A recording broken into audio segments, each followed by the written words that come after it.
कल कोई नेता कह रहा था केजरीवाल कमीना है, केजरीवाल झूठा है, केजरीवाल फलाना। ये सारे इकट्ठे हो गए मेरे खिलाफ, सारी पार्टियों वाले एक ही भाषा, कांग्रेस वाले भी, बीजेपी वाले सारे कह रहे हैं केजरीवाल फलाना है, केजरीवाल ढिमका। हमारा देश वो देश है जहां नालंदा विश्वविद्यालय, प्राचीन भारत में नालंदा विश्व, पूरी दुनिया से बच्चे आया करते थे।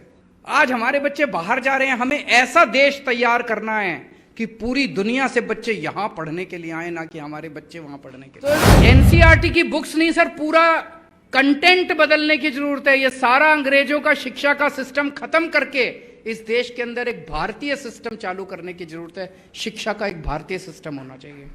हमने बच्चों के दिमाग में कूट कूट के भर दिया कि जब कॉलेज से बाहर निकलोगे आपको नौकरी देने वाला बनना है, नौकरी मांगने वाला नहीं बनना। लोग सोचते हैं ये देश इतना कमजोर है कि धमका देंगे तो यहां पे शिक्षा पे संवाद नहीं होगा।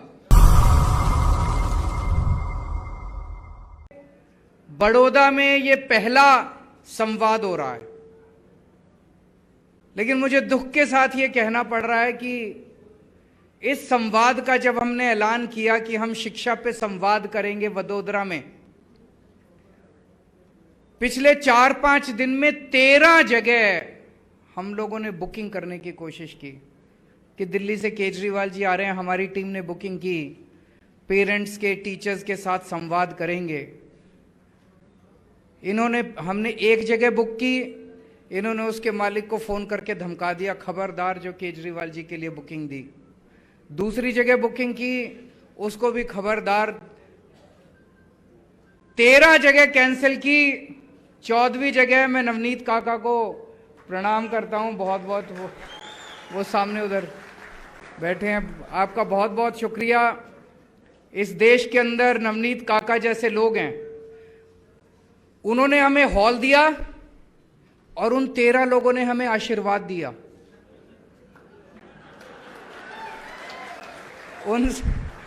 जब उनसे बात की, वो 13 लोग खूब गालियां दे रहे हैं उनकी पार्टी को। बोले इस तरह से धमकी देना ठीक नहीं है। बोला हम आपके साथ हैं, लेकिन हिम्मत नहीं हो रही है। बहुत तंग करते हैं लोगों को। तो आज उन 13 लोगों का आशीर्वाद है, नवनीत काका का आशीर्वाद है कि हमारे पास ये हॉल है। ये लोग सोचते हैं ये देश इतना कमजोर है कि धमका देंगे तो यहां पे शिक्षा पे संवाद नहीं होगा। शिक्षा पे संवाद भी होगा। स्कूल भी अब गुजरात के ठीक होंगे, प्राइवेट स्कूल भी ठीक होंगे, सरकारी स्कूल भी ठीक होंगे, बच्चों का भविष्य भी बनेगा। ये रोक सके तो रोक लें। पिछले 7-8 साल में दिल्ली में हमने बहुत काम किए, लेकिन अगर कोई पूछे तो एक काम जिससे सबसे ज्यादा मुझे संतुष्टि मिलती है, और मुझे लगता है कि मरने के बाद जब मैं ऊपर जाऊंगा और भगवान मुझसे पूछेगा कि तूने पृथ्वी पे क्या किया, तो मैं भगवान को कहूंगा मैंने बच्चों के स्कूल ठीक कर दिए थे। सबसे बड़ा पुण्य का काम हम लोगों ने यही किया कि बच्चों के स्कूल ठीक कर दिए, बच्चों का भविष्य बना दिया हम लोगों ने। संतुष्टि होती है जब मरेंगे तो लगेगा कि हमारी जिंदगी कुछ काम आई इस पृथ्वी के ऊपर। जब हमारी सरकार बनी दिल्ली में, वहां भी यही हालत थी। जो अभी मैं सारे प्रश्न मैंने लिखे हैं, एक एक प्रश्न का जवाब दूंगा। यही हालत थी जो आज गुजरात के अंदर है। 2 तरह का सिस्टम था, एक गरीबों के लिए, एक अमीरों के लिए। अमीर भी नहीं कहूंगा, जिसके पास भी थोड़ा सा पैसा होता था। कई लोग तो अपना पेट काट के एक टाइम की रोटी कम खाते थे, अपने बच्चों को प्राइवेट स्कूल में भेजते थे कि प्राइवेट स्कूल में पढ़ाई कर लेगा तो थोड़ा कुछ बन जाएगा बड़ा होके। सरकारी स्कूलों की इतनी बुरी हालत थी, बच्चे फेल होते थे, पढ़ाई होती नहीं थी, टीचर आते नहीं थे, बहुत बुरा हाल था सरकारी स्कूलों का। लेकिन गरीब बेचारा कहां जाएगा? गरीब आदमी मजबूरी में अपने बच्चों को सरकारी स्कूल में भेजता था, और फिर जब देखता था पढ़ाई नहीं हो रही तो थोड़े दिन में वो ड्रॉप आउट कहते हैं ना, बच्चों को निकाल लेता था। सोचता था थोड़ा सा दुकान पे मेरे साथ लगेगा, मेरे साथ काम करेगा, पैसे कमाएगा, स्कूल में तो कोई पढ़ाई नहीं हो रही। प्राइवेट स्कूल वाले भी खुश नहीं थे। अनाप शनाप फीस, अनाप शनाप जो मर्जी फीस बढ़ा देते हैं। लूट मचा रखी थी कई प्राइवेट स्कूल वालों ने। कभी लाइब्रेरी फीस, पिकनिक फीस, फलाना फीस, ढिमका फीस, डेवलपमेंट फीस, ये फीस वो फीस। एक बेचारा, कई लोग ऐसे जानता हूं मैं जिन लोगों ने तंग आके अपने बच्चों को प्राइवेट स्कूल से नाम कटा दिया, पैसे नहीं दे सकते थे, पैसे नहीं थे। तो जब हमने दिल्ली में सरकार संभाली ये हालत थी, आज गुजरात में भी यही हालत है। आज 7 साल के बाद सरकारी स्कूलों को हमने इतना शानदार बना दिया, इतना शानदार बना दिया। आप लोगों ने तस्वीरें देखी होगी सरकारी स्कूलों की, दिल्ली के सरकारी, और सारे स्कूल, मेरे को भी एक आदमी मिला, मुझसे पूछ रहा था, कहते सर सारे ऐसे हो गए, हम सोशल मीडिया पे देखते हैं कि बहुत शानदार सरकारी स्कूल हैं, सारे हो गए कि कुछ हुए हैं? मैंने कहा सारे सरकारी स्कूल ऐसे हो गए। पर दिल्ली में एमसीडी के स्कूल हैं, नगर निगम के, वो बीजेपी के पास है, वो बहुत खराब हैं। एमसीडी के चुनाव होने वाले हैं, अब इस बार दिल्ली की जनता हमें वोट देगी, एमसीडी के प्राइमरी स्कूल भी सुधारेंगे, लेकिन दिल्ली सरकार के जितने स्कूल हैं सारे शानदार हो गए। इसका सबसे, मैं अगर कहूं खड़ा होकर कि सारे स्कूल अच्छे हो गए, आप कहोगे केजरीवाल अपनी बड़ाई कर रहा है। 4 लाख बच्चों ने अपने नाम प्राइवेट स्कूल से कटवा के सरकारी स्कूल में भर्ती कराए हैं।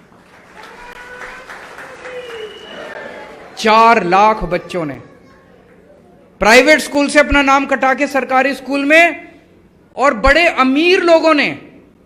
मैं एक क्लास में गया, मैंने बच्चों से पूछा आप में से कौन कौन बच्चा प्राइवेट स्कूल से नाम कटा के आया है? 7-8 बच्चों ने हाथ खड़ा किया। मैंने एक बच्चे से पूछा कौन से स्कूल में पढ़ते थे, कौन से प्राइवेट स्कूल में पढ़ते थे? कहता Saint Columba's. Saint Columba's Delhi का सबसे बड़ा प्राइवेट स्कूल है, लाइन लगी पड़ी है वहां पे सेंट कोलंबस में एडमिशन कराने के लिए, बड़े बड़े लोगों की लाइन लगी हुई है, अमीर अमीर लोगों की। उस स्कूल का एक बच्चा नाम कटा के दिल्ली के सरकारी स्कूल में एडमिशन ले रहा है, इससे बड़ी बात और क्या हो सकती है? आजकल मैं अभी एक बड़ी मीटिंग की थी, 1100 बच्चे, हमारी 12वीं क्लास के 1100 बच्चों ने नीट के और आईआईटी के पेपर पास करे हैं। 1100 बच्चों ने। मैं आईआईटी से हूं, मैं आईआईटी से इंजीनियर हूं। जब मैं आईआईटी से इंजीनियर बना था, हिसार से, पूरे हिसार जिले से अकेला मेरा एडमिशन हुआ था एक बच्चे का उन दिनों में। आज मेरे दिल्ली के एक एक सरकारी स्कूल से 4-4 बच्चों के एडमिशन हो रहे हैं वहां पे।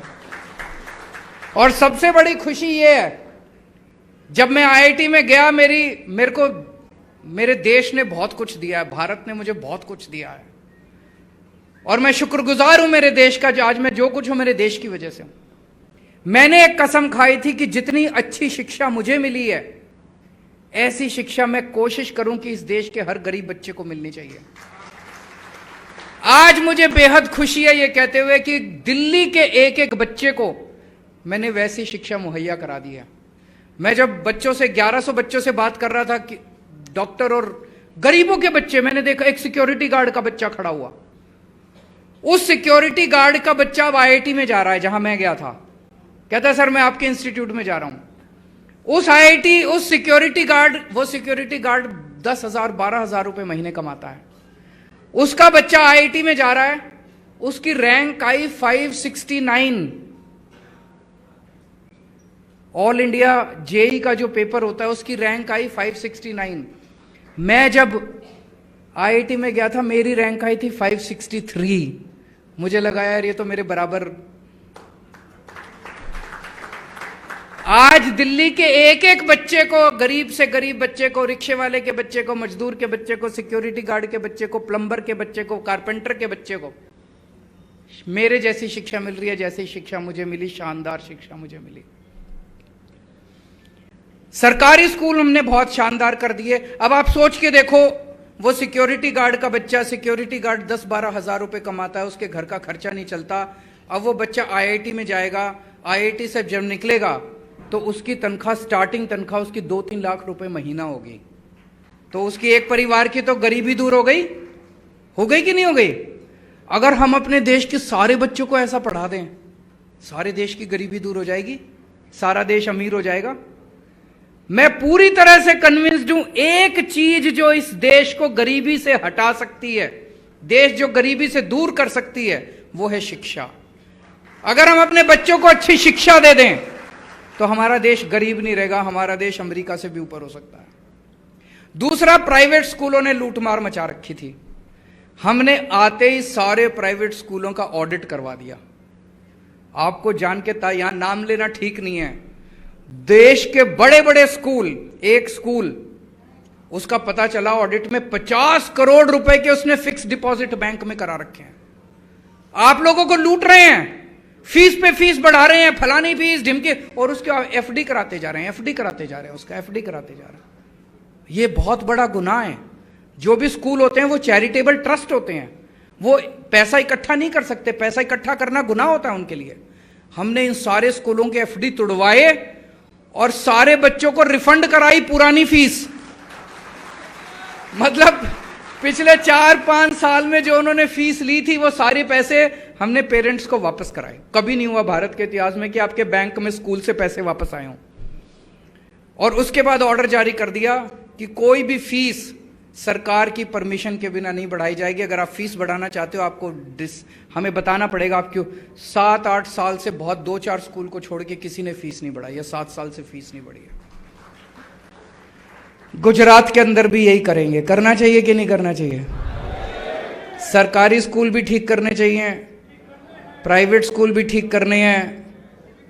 और वो नीयत केवल एक ही पार्टी की, आम आदमी पार्टी की, और ये कोई कुछ नहीं करने वाले। इन लोगों ने बुरी तरह से लूट मचा रखी है। तो अभी जो जो क्वेश्चंस आए, एक क्वेश्चन था कि स्पेशली एबल्ड चिल्ड्रन, जो हैंडीकैप बच्चे होते हैं, उनके लिए कोई सुविधा नहीं है। सर, उनके लिए हम अलग से क्लासेस जरूर बनाएंगे। जो भी सुविधाएं देने की जरूरत है आप जैसे लोगों से मदद लेंगे। अकेले केजरीवाल या गोपाल इटालिया या ईशुदान गढ़वी या मनोज नहीं कर सकते। गुजरात की 6.5 करोड़ जनता को साथ लेके हम एक नया शिक्षा का पूरा सिस्टम तैयार करेंगे। एक ये हुआ कि एनसीईआरटी की बुक्स बड़ी पुरानी है। केवल एनसीईआरटी की बुक्स पुरानी नहीं है सर, हमारा पूरा का पूरा शिक्षा का सिस्टम जो हम पढ़ाते हैं बच्चों को वो पूरा गड़बड़ है। ये हमने दिल्ली में, ये पूरा सिस्टम हमारा एजुकेशन का कहां से आया? अंग्रेज दे के गए थे। मैकॉले का सिस्टम है, 1830s 40s के अंदर, 1830 के दशक में ये सिस्टम बनाया गया था। अंग्रेजों ने सिस्टम क्यों बनाया था? ये अंग्रेजों ने सिस्टम बनाया था ताकि यहां पे क्लर्क पैदा होंगे जो कि अंग्रेजों की सेवा करेंगे। 1947 में हमारे देश से बहुत बड़ी गलती हुई। मैं सारे स्वतंत्रता सेनानियों की इज्जत करता हूं, लेकिन जब देश आजाद हुआ हमें पुराना अंग्रेजों का शिक्षा का सिस्टम खत्म करके आजाद भारत के लिए एक नया शिक्षा का सिस्टम बनाना चाहिए था। तो केवल इनसे दिल्ली के अंदर इस पे हम काम कर रहे हैं। जैसे मैं आपको एक उदाहरण देता हूं, आज हमारा कोई भी बच्चा ग्रेजुएशन करने के बाद नौकरी ढूंढता फिरता है, नौकरी ढूंढता फिरता है। बीए करने के बाद, बीएससी करने के बाद, बीकॉम करने के बाद, एलएलबी करने के बाद नौकरी नौकरी नौकरी। हमें ऐसा सिस्टम चाहिए कि नौकरी ढूंढने वाले नहीं, हमें नौकरी देने वाले बच्चे तैयार करने हैं।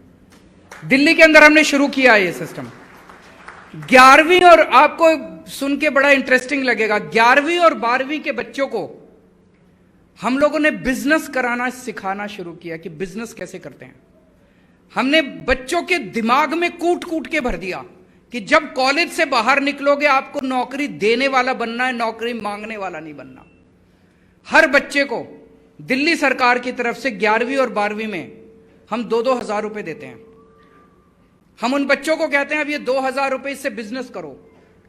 आपको लगेगा क्या बेवकूफी है यार, ये 2,000 रुपए से बिजनेस होता है क्या? उसमें बच्चों को फ्रीडम होता है। 4 बच्चे, 8 बच्चे, 10 बच्चे एक साथ मिलते हैं और टीम बनाते हैं।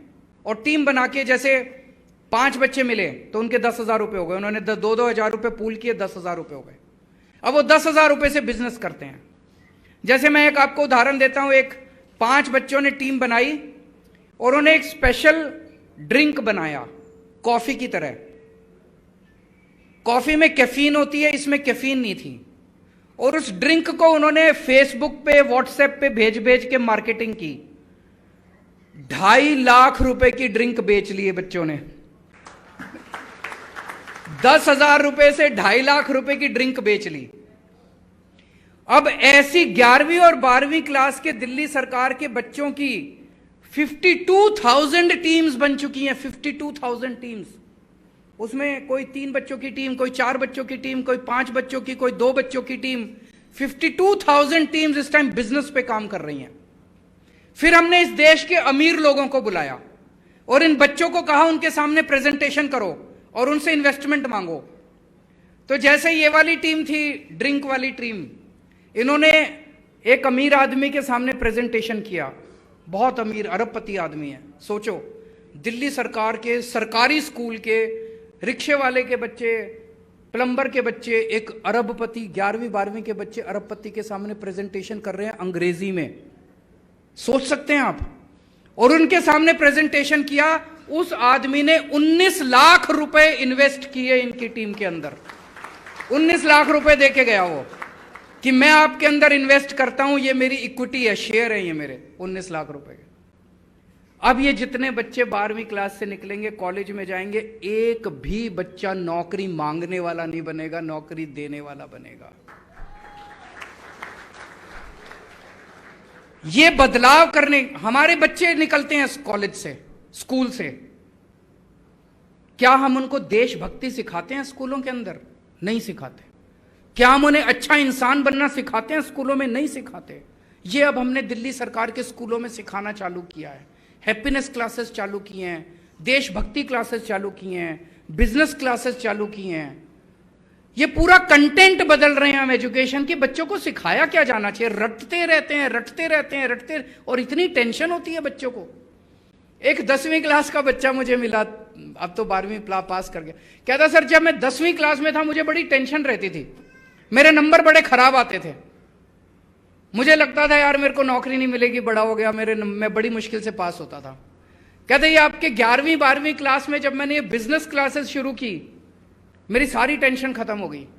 मुझे लगा नंबर जो मर्जी आए, धंधा तो कर ही लूंगा मैं अपना बड़ा होके। तो एनसीईआरटी की बुक्स नहीं सर, पूरा कंटेंट बदलने की जरूरत है। ये सारा अंग्रेजों का शिक्षा का सिस्टम खत्म करके इस देश के अंदर एक भारतीय सिस्टम चालू करने की जरूरत है। शिक्षा का एक भारतीय सिस्टम होना चाहिए। एक में किसी ने पूछा कि सरकारी स्कूलों की हालत बहुत खराब है, जबकि सरकार पता नहीं 30,000 34,000 करोड़ रुपया खर्च करती है। सर वो पैसा सारा कहाँ जाता है ये मुझे कहने की जरूरत नहीं है। ईमानदार सरकार लेके आइए, ये सारा पैसा आपके बच्चों के ऊपर खर्च होना चालू होगा। किसी ने कहा कि फीस बहुत ज़्यादा है, फीस कंट्रोल करेंगे। सर आप बिल्कुल चिंता मत कीजिए, दिल्ली में किया है। दिल्ली में किसी से भी फ़ोन करके पूछ लीजिए आप, दिल्ली में सब प्राइवेट स्कूलों की फ़ीस कंट्रोल की है। यहाँ पे भी किसी को फ़ीस नहीं बढ़ाने देंगे नाजायज़ तरीके से। वडोदरा में डीओ नहीं है कई दिनों से। वडोदरा नहीं, पूरे गुजरात के अंदर डीओ बनाएंगे, अच्छे से सारे ऑफिसर्स की नियुक्ति करेंगे, चिंता मत कीजिए। कॉमन एडमिशन कमेटी 12वीं क्लास के बाद, ये पूरा सिस्टम मुझे समझ नहीं आया। अभी ईशुदान भाई समझा तो रहे थे, गोपाल जी समझा रहे थे, ये मैं पूरा सिस्टम समझ के, लेकिन आपके साथ बैठ के जो भी इसको ठीक करने की जरूरत है इसको ठीक करेंगे। हमारे बच्चे दूसरे देशों में क्यों जाते हैं? बिल्कुल सही प्रश्न है। 75 साल हो गए आजाद हुए भारत को। 75 साल कम नहीं होते। हमारे देश में दुनिया के बेस्ट इंजीनियर हैं, बेस्ट डॉक्टर हैं, बेस्ट, फिर भी हमारा देश पीछे रह गया। आज हमारे बच्चे बताओ मेडिकल के लिए यूक्रेन जाते हैं पढ़ाई करने के लिए, शर्म की बात है। हमारा देश वो देश है जहां नालंदा विश्वविद्यालय, प्राचीन भारत में नालंदा विश्व, पूरी दुनिया से बच्चे आया करते थे। आज हमारे देश को क्या हो गया? आज हमारे बच्चे बाहर जा रहे हैं। हमें ऐसा देश तैयार करना है कि पूरी दुनिया से बच्चे यहां पढ़ने के लिए आए, ना कि हमारे बच्चे वहां पढ़ने के लिए जाएं।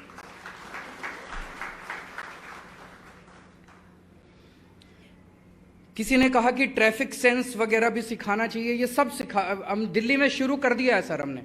हमने जो हैप्पीनेस क्लासेस हम करते हैं उसमें बच्चों को मॉरल वैल्यूज सिखाते हैं, सिविक रिस्पॉन्सिबिलिटी सिखाते हैं, ट्रैफिक सेंस सिखाते हैं। योगा के बारे में किसी ने बात की। दिल्ली में हमने ये जो मेरे ऊपर आरोप लगाते हैं केजरीवाल सब कुछ फ्री करता है, जनता के भले के लिए करता हूं। बताओ मैं कौन सा घर ले जाता हूं अपने पैसे? दिल्ली में हमने योगा की क्लासेस फ्री कर दी हैं। दिल्ली के हर पार्क में रोज सुबह और शाम को योगा की क्लासेस होती हैं, फ्री में होती हैं। हमने दिल्ली के योगा को टीचर्स को, खूब सारे योगा टीचर्स तैयार किए हमने, और वो योगा टीचर्स आते हैं कोई भी व्यक्ति आके योगा में फ्री क्लासेस अटेंड कर सकता है, सीख सकता है, रोज योगा कर सकता है। होना चाहिए कि नहीं होना चाहिए? बताइए, फ्री योगा कराने की क्या गलत बात है? तो यहां पे भी योगा को बढ़ावा देंगे, गुजरात में भी देंगे। एक बहन ने कहा कि हम कूड़ा बीनने वाले बच्चों को पढ़ाते हैं, हमारी तनख्वाह भी कम है, हमारा सा। बहन, मैं आपको एक गारंटी दे के जा रहा हूं कि कूड़ा बीनने वाले बच्चे और आप दोनों को हम मेन स्कूलों के अंदर लेके आएंगे। अब कूड़ा बीनने वाले बच्चों को पार्ट टाइम एजुकेशन नहीं मिलेगी। आपको जान के एक ताज्जुब होगा, दिल्ली के अंदर हम एक स्पेशल स्कूल बना रहे हैं। आपने ट्रैफिक लाइट पे देखा होगा, जब आप गाड़ी रोकते हो और शीशा, कोई आता है एक बच्चा और टक टक टक टक करता है, शीशा नीचे करते हो, एक भीख मांगने वाला बच्चा होता है। ये जितने बच्चे होते हैं, इनमें से बहुत सारे बच्चे स्मैक लेते हैं रात को, इनमें से बहुत सारे बच्चे गलत हरकतों में पड़ते हैं। इनके ऊपर कई सारी कोशिशें की गई, लेकिन ये बच्चे मेन स्ट्रीम में नहीं आ पाए। इनके लिए एक शानदार रेजिडेंशियल स्कूल दिल्ली के अंदर बना रहे हैं, जिसमें केवल और केवल इस तरह से सड़कों के ऊपर भीख मांगने वाले बच्चों को एडमिशन दिया जाएगा और उन्हें इस देश के लिए मेन स्ट्रीम में लाने की कोशिश की है। तो बहन को मैं कहना चाहता हूं, आपको मेन टीचर बनाएंगे, स्कूलों के अंदर मेन टीचर बनाएंगे। बहुत टीचरों की कमी है। मैं गुजरात का सारा डेटा स्टडी कर रहा था, कई हजार टीचरों की नियुक्ति करनी पड़ेगी, बहुत कमी है। आपको भी टीचर बनाएंगे और उन बच्चों को स्कूल में लेके आएंगे, उनको पार्ट टाइम एजुकेशन अपनी मिलेगी। ये सारे, मैं बताइए, अभी तक मैंने कोई राजनीति की बात करी? आपके बच्चों के भविष्य की बात करी मैंने, गुजरात के बच्चों के भविष्य की, देश के बच्चों के भविष्य की बात करी। मैं कौन सी गलत बात कर रहा हूं? और ये सारे मेरे पीछे पड़े हुए हैं। कल कोई नेता कह रहा था केजरीवाल कमीना है, केजरीवाल झूठा है, केजरीवाल फलाना, ये सारे इकट्ठे हो गए मेरे खिलाफ। सारी पार्टियों वाले एक ही भाषा, कांग्रेस वाले भी, बीजेपी वाले, सारे कह रहे हैं केजरीवाल फलाना है, केजरीवाल ढिमका है, केजरीवाल।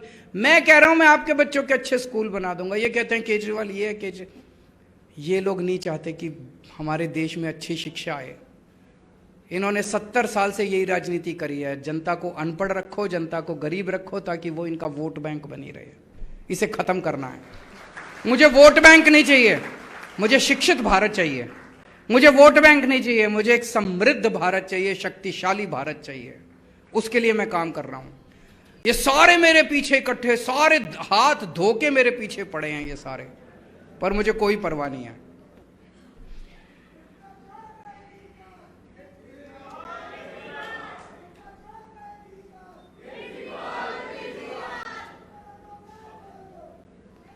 दोस्तों,